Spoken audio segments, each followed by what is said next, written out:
રાધે કૃષ્ણ રાધે કૃષ્ણ રાધે કૃષ્ણ રાધે રાધે કૃષ્ણ રાધે કૃષ્ણ રાધે રાધે રાધે. કેમ છો? જય શ્રી કૃષ્ણ. આજે આપણે બનાવવાનું છે દેશી વેલાના કંકોડાનું શાક. બહુ સરસ મજાનું 250 ગ્રામ મેં કંકોડા લીધા છે. પછી 1 નંગ ડુંગળી ઝીણી સમારી છે, 2 ગાંઠ લસણ ઝીણું સમાર્યું છે અને એક આવી રીતે શિમલા મરચું હતું નાનું, એ સમારી દીધું છે. જે મસાલા કરી પૂરો વિડીયો શેર કરી. પહેલા કંકોડા સમારી લેશું. કંકોડા આપણે બંને બાજુથી આવી રીતે પહેલા કટ કરી લેવાના છે અને પછી આપણે આવી રીતે એને સમારી લેવાના છે.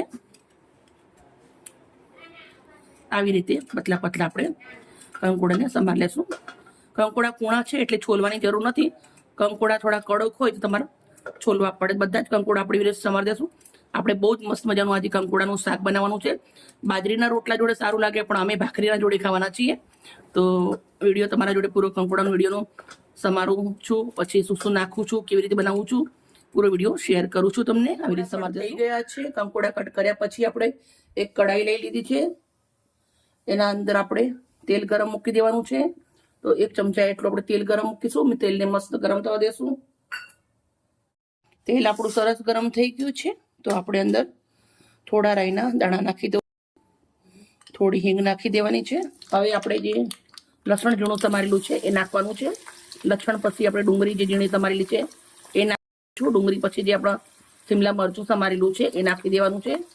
ડુંગળી, લસણ, શિમલા મરચું આપણે 2 મિનિટ જેવું તેલના અંદર સાંતળી લેવાનું છે. ડુંગળી, મરચાં, લસણ સંતરાઈ ગયું છે. હવે મેં અંદર કંકોડા નાખી દીધા છે. તેલના અંદર કંકોડાને સરસ મજાના પહેલા શેકી લેવાના છે. મસ્ત આપણા કંકોડા તેલના અંદર સંતરાઈ ગયા છે. અડધી ચમચી હળદર નાખું છું, 1 ચમચી કશ્મીરી મરચું નાખું છું, અડધી ચમચીથી ઓછું થોડું મીઠું નાખું છું. મીઠું તમારા સ્વાદ પ્રમાણે નાખવાનું છે. મરચું, મીઠું, હળદર નાખ્યા પછી કંકોડાને સરસ મજાના મિક્સ કરી દેવાના છે. અને આવી રીતે આપણે સરસ મિક્સ કર્યા પછી ઢક્કણ ઢાંકી અને 2 થી 3 મિનિટ ધીમા તાપે ચડવા દેશું. મિત્રો, આપણું સરસ મજાનું કંકોડાનું શાક રેડી થઈ ગયું છે. થોડા એવા લીલા ધાણા નાખી દઉં છું. ગેસને બંધ કરી દેવાનું છે અને હવે આપણે શાકને સર્વ કરશું.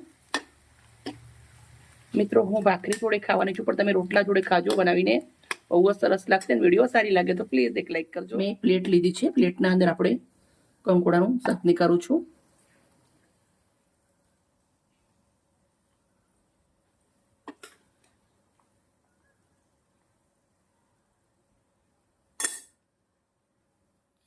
ગરમા ગરમ કંકોડાનું શાક થઈ ગયું છે રેડી. ઓકે મિત્રો, બાય બાય. કાલે મળીશ નવી રેસીપી સાથે.